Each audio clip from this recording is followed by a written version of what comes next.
The second Rebirth of Mothra was another box office hit for Toho, leading them to greenlight yet another sequel shortly after. At first, the film was to feature Rodan as the antagonist, and have Mothra travel back in time to feudal Japan to defeat him, but Toho, figuring he wasn't popular enough, ended up replacing him with King Ghidorah. And after being absent from Rebirth of Mothra 2, Akihiro Yoneda returned to direct, as did composer Toshiyuki Watanabe and screenwriter Masumi Suetani. And so the Mothra trilogy came to a close in 1998 with Rebirth of Mothra 3, a film that, unfortunately, only makes minor improvements over its predecessor, and that's not saying much.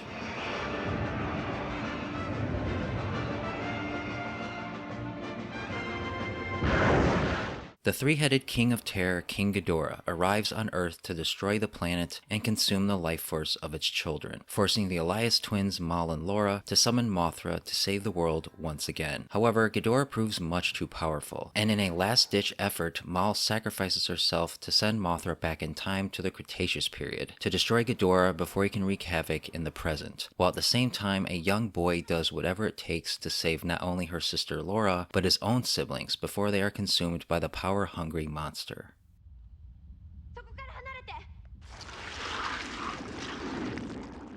Within its first 10 minutes, Rebirth of Mothra 3 starts out making you think that it will end the trilogy on a high note. The opening scene with the Elias sisters sets up intriguing new possibilities, and the first scene featuring an immediately likable working-class family is actually quite charming, enough to make you think that maybe, just maybe, third time's the charm. However, it doesn't take long before the film starts to fall into the same old bad habits of its predecessors, and while it cannot be denied that the film is ambitious in certain ways, the execution is extremely lacking, making for yet another disappointing adventure that fails to capitalize on the potential of its universe.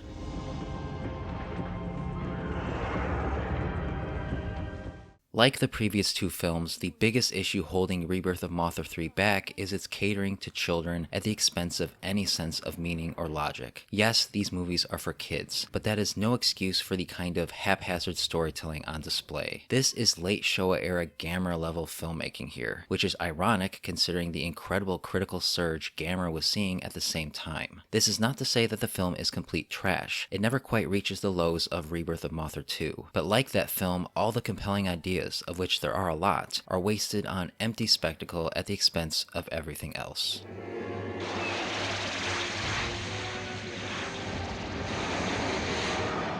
Again, like the last two, the humans of Rebirth of Mothra 3 are so thin that calling them cardboard would be doing the material a disservice. The Elias are the only characters worth latching onto, and only because of the prior films, but their motivations are so pure that they elicit no sympathy either way, and so you don't care what happens to them. Their evil sister Belvera has the closest thing to what can be considered an arc, but she is given little motivation to suddenly help her sisters, making her turn more confusing than compelling. The rest of the cast is made up of yet more children and sidelined adults, the only one of note being the young boy Shota, played by Yoshizawa Takuma, and only by virtue of getting the majority of the screen time. But like the rest of the kids, he has virtually no personality, a mere vessel meant to carry the attention spans of the kids in the audience between set pieces.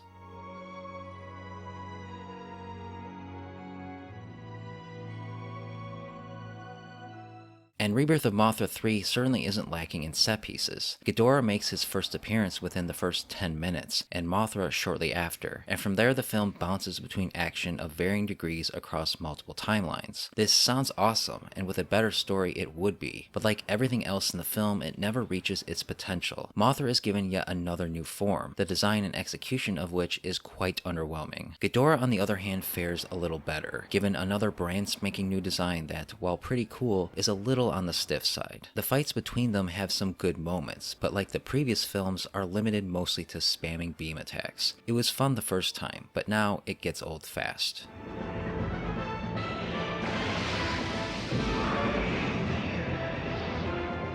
Production-wise, Rebirth of Mothra 3 is about on par again with the previous film, and that is to say, not very good. Bad CGI and green screen effects still abound, and the puppets used to bring the dinosaurs to life during the scenes in the past are comically limited, though conversely they are the film's most charming effect. The miniature sets, however, are great, as is Mothra, who is gorgeous as always. Unfortunately, yet again, the score by Toshiyuki Watanabe is mostly forgettable, save for the reuse of some tracks from the first Rebirth of Mothra, and a new song sung by the Elias that is quite catchy.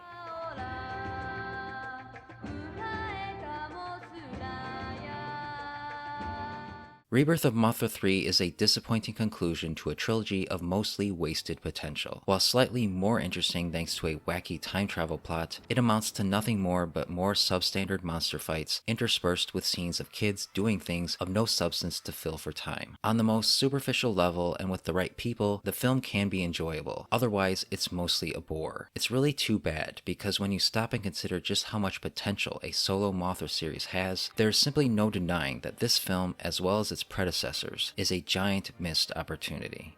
For more reviews and opinions on all things Mothra, subscribe and stay tuned to Up From the Depths.